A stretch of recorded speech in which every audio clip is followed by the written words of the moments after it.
Next ఈనాడులో మరో భయంకరమైన వార్త ఇది అందరూ గమనించాల్సిన వార్త. చెరువుల్లో హర్మ్యాల్ 386 ఎకరాలు కబ్జా. చెరువుల్లో పెద్ద పెద్ద టవర్లు కట్టిరట. ఎంత? 386 ఎకరాలు కబ్జా చేసిరట.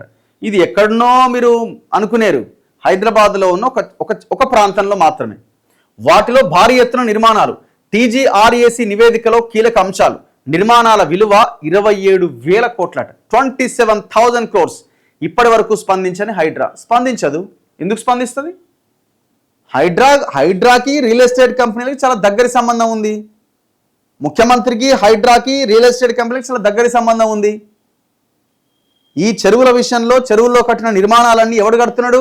ఒక వాసవి వాడు కడుతున్నాడు, ఒక ఫినిక్స్ వాడు కడుతున్నాడు, ఒక ఇన్కార్ వాడు కడుతున్నాడు, ఒక అదిత్రి వాడు కడుతున్నాడు, ఒక అవంతిక వాడు కడుతున్నాడు, ఒక అర్బన్ రైజ్ వాడు కడుతున్నాడు, ఒక రాజపుష్ప వాడు కడుతున్నాడు. ఇంకా ఎన్నో కంపెనీలు ఉన్నాయి. ఈ మాఫియా అంతా కలిసి కన్స్ట్రక్షన్ ఈ మాఫియా ఎవరి చేతిలో ఉంది? కేటీఆర్ చేతిలో ఉంది, రేవంత్ రెడ్డి చేతిలో ఉంది, బీజేపీ కిషన్ రెడ్డి చేతిలో ఉంది. ఎవడు మాట్లాడాలి దీని మీద? హైడ్రా మాట్లాడట్లేదు, స్పందించట్లేదని బీజేపీ కిషన్ రెడ్డి అడుగుతాడా? అర్హత లేని కేటీఆర్ అడగగలుగుతాడా? రేవంత్ రెడ్డి చేయగలుగుతాడా అధికారంలో ఉండి? ఎవడు చేయలేడు. పాక్షికంగా ఆక్రమణకు గురైన చెరువు అట ఒకటి. ఇది 2014లో ఇట్లుండే. పూర్తి ఆక్రమణకు గురైన చెరువు 2023లో ఇట్లయిపోయింది. హైదరాబాద్ నగర పరిధిలోని గండిపేట మండలం పుప్పాలగూడ చెరువు విస్తీర్ణం 19 ఎకరాల 58 గుంటలు. స్థిరాస్తి వ్యాపారంతో ఇది పూర్తిగా ఆక్రమణకు గురైంది. రియల్ ఎస్టేట్ వ్యాపారం 2014లో కొద్దిగా, 2023లో పూర్తిగా ఆక్రమణకు గురైన విషయాన్ని ఇక్కడ గూగుల్ చిత్రాల్లో చూడొచ్చు. ఈ ప్రదేశంలో భారీ నిర్మాణాలకు రెరా, HMDA అనుమతులు ఇచ్చాయి. జలవనరుల శాఖ నిరభ్యంతర పత్రాలు జారీ చేసింది. ఎవరు? ఇరిగేషన్ డిపార్ట్మెంట్ NOC ఇచ్చింది. ఒక్కొక్కని AK-47తో కాల్చిపడాలి ఈ ఎవడెవడైతే ఈ తప్పుడు పని చేసిన అధికారులు ఉన్నారు. ఎట్లిస్తారా? చెరువు కనిపిస్తుంటే క్లియర్గా. వీళ్ళంతా దుర్మార్గులు అంటే మనము ఈ వెరీ క్లియర్గా ఫినిక్స్ అనే కంపెనీ నార్సింగ్ 2 చెరువులో అడ్డంగా 45 ఫ్లోర్లు కమర్షియల్ స్పేస్ కట్టి ఒక్కొక్క కమర్షియల్ స్పేస్ని 10 నుంచి 15 కోట్లకు అమ్ముకుంటుంటే మనం దాని మీద 3-4 వీడియోలు చేస్తే రేవంత్ రెడ్డి కండ్లకు కూడా కనబడలేదు. అది కనబడ్డా మాట్లాడట్లేదు దాని మీద. మార్పు అంటే ఇదేనా? ఎవడున్నాడు ఆ వెనకాల? ఫినిక్స్ వెనకాల కేటీఆర్ కంపెనీ, బినామీ కంపెనీ. కేటీఆర్ బినామీ కంపెనీ రేవంత్ రెడ్డి దానికి జోలికి పోవట్లేదంటే, కేటీఆర్ బినామీ కంపెనీ గురించి కిషన్ రెడ్డి మాట్లాడట్లేదంటే వీళ్ళంతా దొంగలు కలిసి కుమ్మక్కైపోయారని అనుకోవడం తప్పితే ఏమనుకోవాలా? అంత ఫ్రెండ్సే. పొద్దుగాల తిట్టుకుంటారు, రాత్రి అయ్యేసరికి పాముదల కలిసి మందు తాగి మంచిగా ఎంజాయ్ చేస్తారు. ఆ మందు ఒకటి తెస్తాడు, రియల్ ఎస్టేట్ కంపెనీ ఒకటి తెస్తాడు.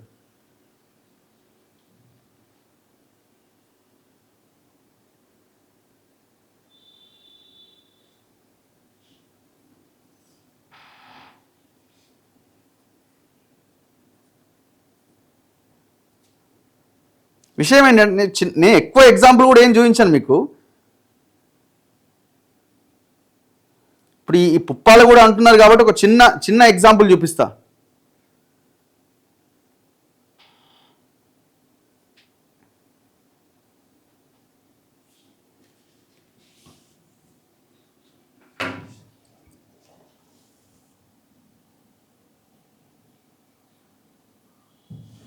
ఇది ఎవరు చెప్పినారు? ఇదే ఇప్పుడు చూపించింది కూడా ఇదే అనుకుంటా. ఇది ఎవరిది? ఇది బట్టి విక్రమార్క రిలీజ్ చేసిండు ఈ కాపీని. బట్టి విక్రమార్క ఈ కాపీ రిలీజ్ చేసిండు. ఏమని? ఈ చెరువు పూర్తిగా ఎన్క్రోచ్ అయిందని. ఇది ఎక్కడ? పుప్పాలగూడలో ఉన్న నార్సింగ్ 2 అనే చెరువు. పుప్పాలగూడ పక్కన ఉన్న నార్సింగ్ 2 చెరువు 2014లో 9 ఎకరాల 25 గుంటలు ఉన్న చెరువు 2023కి వచ్చారు మొత్తం కబ్జా అయిందని. మరి దీని మీద బట్టి విక్రమార్క ఉప ముఖ్యమంత్రి రిలీజ్ చేస్తే హైడ్రా దీని మీద రెస్పాండ్ కాదా? హైడ్రా దీని మీద రెస్పాండ్ కావాల్సిన అవసరం లేదా? ఆలోచించండి ఒకసారి. ఈయన సర్ఫరాజ్ అహ్మద్ అని IAS ఆఫీసర్, ఈయన HMDAలో. ఈయన ఏమని సుప్రీంకోర్టుకి అఫిడవిట్ చేస్తాడంటే అసలు అంటే చెరువే లేదని అఫిడవిట్ చేస్తాడు. అసలు మీరు మనుషులేనా? అసలు బట్టి విక్రమార్కనేమో కబ్జా అయిందని చెప్తాడు. సర్ఫరాజ్ అహ్మద్ ఏమో మరి రేవంత్ రెడ్డి ఆదేశాలు ఇచ్చిండా లేకపోతే కేటీఆర్ ఆదేశాలు ఇచ్చిండా? అసలు ఇక్కడ చెరువే లేదని సుప్రీంకోర్టు ఇక్కడ మన నేషనల్ గ్రీన్ ట్రిబ్యునల్లో అఫిడవిట్ చేస్తాడు. National green tribunal supreme court affidavit చేస్తాడు. ఎవరు వీళ్ళందరినీ మేనేజ్ చేసేది? ఈ బ్యాచ్, ఈ రియల్ ఎస్టేట్ బ్యాచ్ వాళ్ళని మేనేజ్ చేస్తుంది. ఇట్లాంటి మాఫియా ముఠా సభ్యులు ఒక తెలంగాణలో ఒక 50 మంది వెళ్తారు. మొన్న రంజిత్ రెడ్డి భాగవతం బయట పెట్టలే మనం. 1,40,00,000 SFT, దాదాపు 30,000 కోట్ల సంబంధించిన ప్రాజెక్ట్. అది తెలంగాణ చరిత్రలోనే బిగ్ ప్రాజెక్ట్. అది ఎకరం 100 కోట్లు ఉండే 30 ఎకరాల భూమిని లేపేసి దాదాపు 1,40,00,000 SFT బిజినెస్ చేస్తున్నాడు రంజిత్ రెడ్డి. ఎవడు చెప్పాలా, ఎవడు మాట్లాడాలా వీటి గురించి? ఇంత ఓపెన్ దందా. ఇప్పుడు ఈనాడు ఆయన రాసిండు, ఈయన పేరు రాయడు. మళ్ళా ఇలా ఒక పేరు ఉండదు, కంపెనీ పేరు ఉండదు, అది ఎవడో ఉండదు. ఓ కంపెనీ, ఆ కంపెనీ, ఈ కంపెనీ అని రాస్తారు. ఆక్రమించిన నీటి వనరుల్లో అనేక భారీ ప్రాజెక్టులు ఉన్నట్టు అధికారులు గుర్తించారు. వాటిలో నివాసిత ప్రాంతాలు, వాణిజ్య కట్టడాలు, హైరేజ్ ప్రాజెక్టులు ఉన్నాయి. ఇవి పూర్తిగానో పాక్షికంగానో నీటి వనరులను ఆక్రమించి కడుతున్నట్టు గూగుల్ చిత్రాలు తెలియజేస్తున్నాయి. కానీ వీటికి అన్ని అనుమతులు ఉండడం విశేషం. కొన్ని నీటి వనరులను ఆక్రమించి నిర్మిస్తుంటే మరికొన్ని FTL పరిధిలో, ఇంకొన్ని బఫర్ జోన్లో ఉన్నాయి. ఇప్పుడు గిడ కోమటికొండ చెరువులో వాసవి విజయ్ కుమార్ మొత్తం అధికారులందరినీ మేనేజ్ చేసి విలేజ్ మ్యాప్ని మార్చేసిరండి. ఒక్కొక్కటి 2 కోట్లు తిన్నాడు దొంగలంతా అధికారులు, లోకల్ ఉన్న అధికారులు, ఇరిగేషన్ అండ్ టౌన్ ప్లానింగ్ వీళ్ళందరూ కలిసి 7 సార్లు సర్వే చేయించిన అది వస్తలేదు. అది ఎటు తిప్పినా మళ్ళీ అది చెర్లకే పోతుంది. ఏం చేయాలని చెప్పి ఒక రాత్రి కూర్చొని మనిషికి 2 కోట్లు ఇచ్చి మొత్తం విలేజ్ మ్యాపే మార్చిపడేసి. ఎవరు చేయాలి దీన్ని? పురుగులు పడి కావాలా? ఈ ఎవరెవరైతే తప్పుడు పర్మిషన్స్ ఇస్తున్నారు పురుగులు పడి కావాలా? మీకు బతికే అర్హత లేదు తెలంగాణలో. రాజధానిలో చెరువులు ఆక్రమణలో చిక్కుకున్నాయి. మొత్తం 171 చెరువులు పాక్షికంగానో పూర్తిగానో కబ్జాదారుల పరమయ్యాయి. వీటి విస్తీర్ణం ఏకంగా 386 ఎకరాల 72 గుంటలు. ఈ విషయాలు స్వయంగా Telangana remote sensing application centre తన నివేదికలో పేర్కొన్నది. రాజధాని నగరం ORR పరిధిలో చెరువుల పరిస్థితి పైన TGRAC సర్వే నిర్వహించింది. ప్రతి చెరువును, అక్కడి ఆక్రమణలను గూగుల్ చిత్రాలతో నివేదిక రూపొందించింది.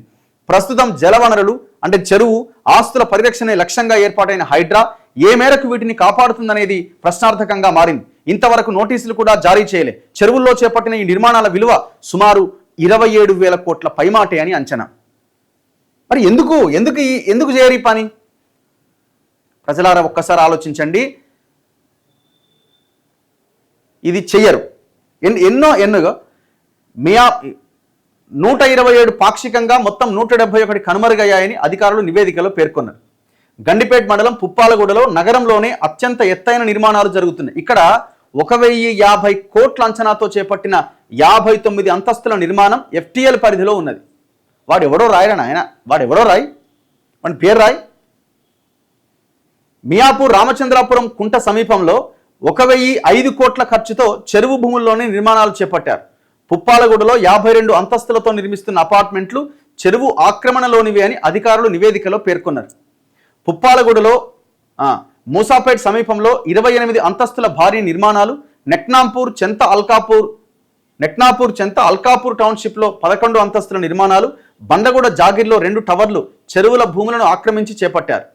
గోపన్పల్లి నల్లగండ్ల మార్గంలో 17 అంతస్తులతో నిర్మిస్తున్న ఆకాశ హర్మ్యాలు, హైటెక్ సిటీ సమీపంలో 25 అంతస్తులు ఉండే 18 టవర్లు, పుప్పాలగూడలో ఒక భారీ వాణిజ్య భవనం, గచ్చిబౌలిలో ఒక IT కమర్షియల్ పార్క్ FTL పరిధిలో ఉన్నది.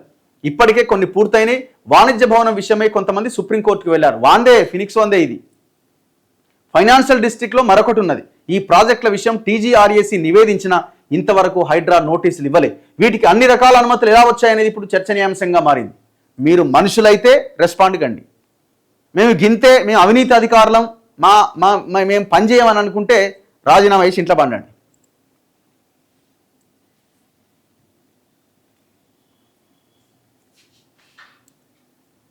ఏమన్నా అంటే ఏమంటారు తెలుసా? చెరువు ఎండిపోయింది అంటారు. ఎండగొట్టింది ఎవడు చెరువుని?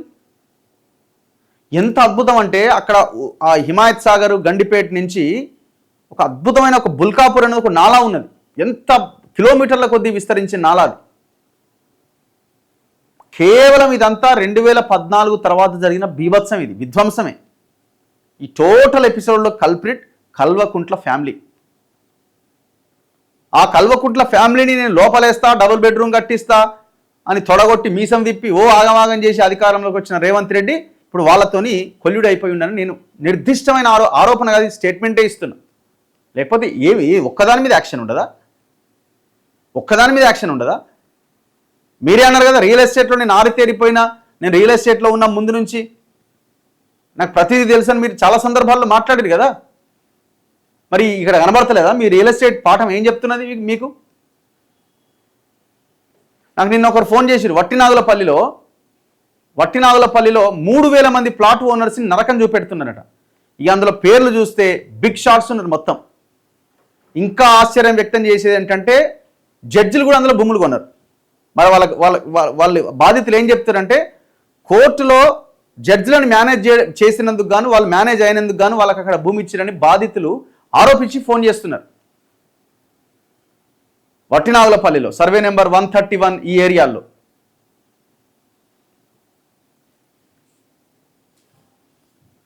చాలామందికి అనిపిస్తుంది ప్రతిరోజు భూముల గురించి ఏంది అంటే అంత భయంకరమైన ఇష్యూ ఇది. భూమి మన చేతిలో 1 ఎకరం భూమి ఉన్న వాళ్ళని అడగండి వెళ్ళి, ఎంత భరోసా, ఎంత ఆత్మగౌరవం. మరి మన చేతిలో లేని భూమి ఎవడెవడో ఎత్తుకపోతుంటే ఎందుకు మాట్లాడొద్దు? ఇంకా తిరగబడాల్సింది, మాట్లాడాల్సింది భూమి మీదనే. అందుకే మేము ఆ ఎజెండాను ఎత్తుకున్నాం, దాని మీదనే ప్రధానంగా ఫోకస్ చేస్తాం.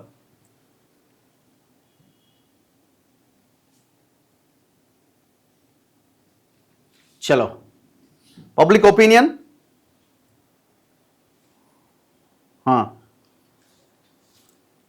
కబ్జాలు అనగానే కథం, అసలు ఎక్కడ ఏ గ్రామము మండలము ఏది తేడా లేదు, ఎక్కడ చూడు ఇదే పరిస్థితి.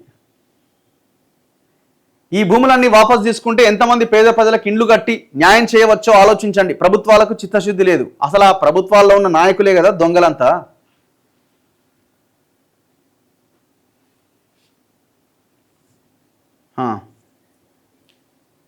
తెలంగాణ ప్రజలు ఎంత సమర్థులు దీన్ని బట్టి అర్థమవుతుంది. రాజకీయ నాయకులందరూ ఏకమైపోయారు, జడ్జిలు కూడా రాజకీయ నాయకులతో కలిసిపోయారంటే ఇంకా సామాన్య ప్రజలు సంకనాగిపోయినట్లే. అట్లీస్ట్ పేపర్స్ కూడా చదవడా మన ముఖ్యమంత్రి? లేదా ఏ బిల్డర్స్ను బ్లాక్మెయిల్ చేసి మనీ దండుకోవడమేనా? చదవరు. పేపర్లు ఎందుకు చదువుతారు? చదివినా కూడా ఇది మనకు సంబంధించింది కాదులే అనుకుంటారు. అందరూ దొంగలే 100%. సిచ్యువేషన్ అయితే వరస్ట్గా ఉన్నది, కానీ మనం రెస్పాండ్ అవ్వాల్సిన అవసరం ఉన్నది.